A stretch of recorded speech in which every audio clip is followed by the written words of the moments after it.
The midday sun shone brightly over the ruins of Blackmore Abbey. Families picnicked nearby, tourists snapped photos, and children played tag across the grass. It was an ordinary summer afternoon, until the screams began. Pinned to the abbey's weathered wooden doors was the body of a man. His arms outstretched, nailed like a grotesque crucifixion, his shirt torn open to reveal a symbol carved into his chest, two serpents swallowing each other's tails. Detective Inspector Evelyn Hart arrived minutes later, weaving through a growing crowd. The professor's lifeless eyes stared toward the sky, as if even in death he sought some revelation. Evelyn scanned the scene, her jaw tight. "Whoever did this," she murmured, "wanted the world to see it."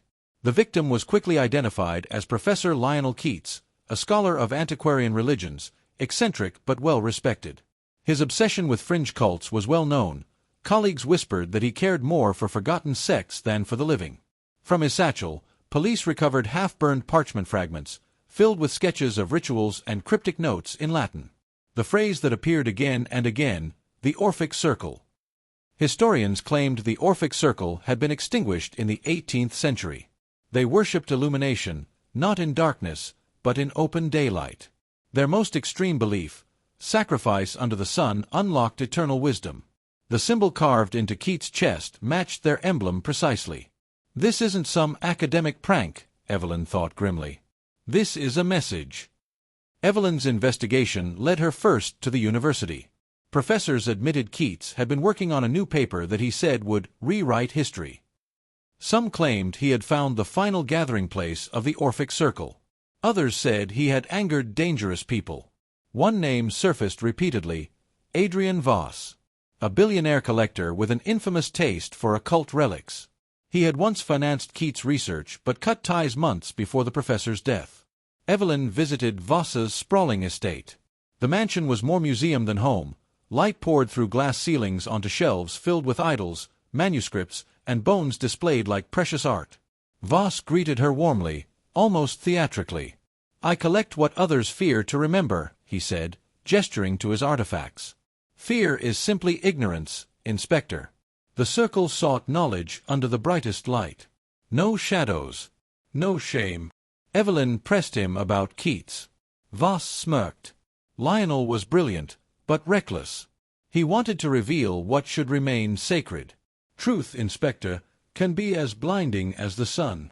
The way he spoke felt rehearsed, like doctrine. Evelyn left uneasy. Back at Keats' office, Evelyn combed through stacks of notes. Afternoon light spilled across his cluttered desk, highlighting a coded passage she hadn't noticed before. The stage where the circle once embraced the sun. She knew instantly. The old Roman amphitheater on Blackmore's outskirts, a tourist site still used for plays and festivals. The next morning, Evelyn walked the grounds. Families picnicked, children ran across ancient stone steps. But beneath the amphitheater, hidden chambers awaited. She found one, a cavernous hall cracked open to daylight. The floor bore fresh chalked serpent symbols, burned offerings, and dark stains that looked far too recent. Then she heard it, chanting. Dozens of figures descended the steps in ceremonial robes. Faces uncovered. Their confidence chilled her more than any mask could. They carried offerings, and in the center, sunlight formed a golden pool on the stone. At their head, Adrian Voss. "You see, Inspector," he said, his voice echoing, "we never vanished.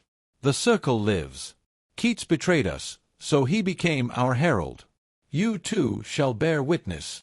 Evelyn was seized and dragged to the center of the chamber. The chants rose louder, filling the hall. Voss raised a blade, its hilt engraved with serpents. "This chamber is open to the sky. The sun sees us, blesses us. Sacrifice is the path to illumination."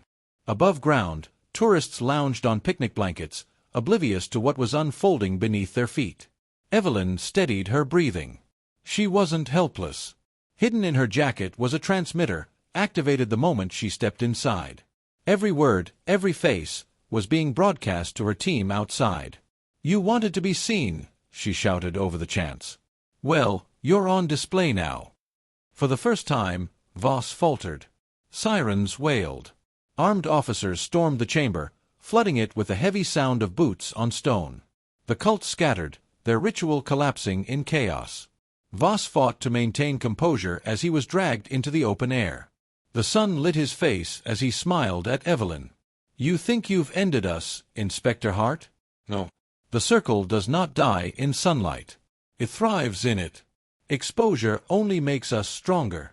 The cultists were unmasked one by one, professors, judges, even clergy. Pillars of the community revealed as worshippers of a forgotten faith. Evelyn stood in the amphitheater's ruins, shielding her eyes from the midday sun. Above, shocked tourists peered down, their picnics abandoned. The scandal would dominate headlines as the cults of Blackmore. But Evelyn knew better. Forgotten cults don't vanish into darkness. Sometimes, they burn brightest in the light. Weeks later, Evelyn received an unmarked package. Inside was a bronze serpent swallowing its tail, polished until it gleamed. A handwritten note accompanied it. "The circle has no end. Watch the daylight." Evelyn set the serpent on her desk, its surface catching the sun through her office window.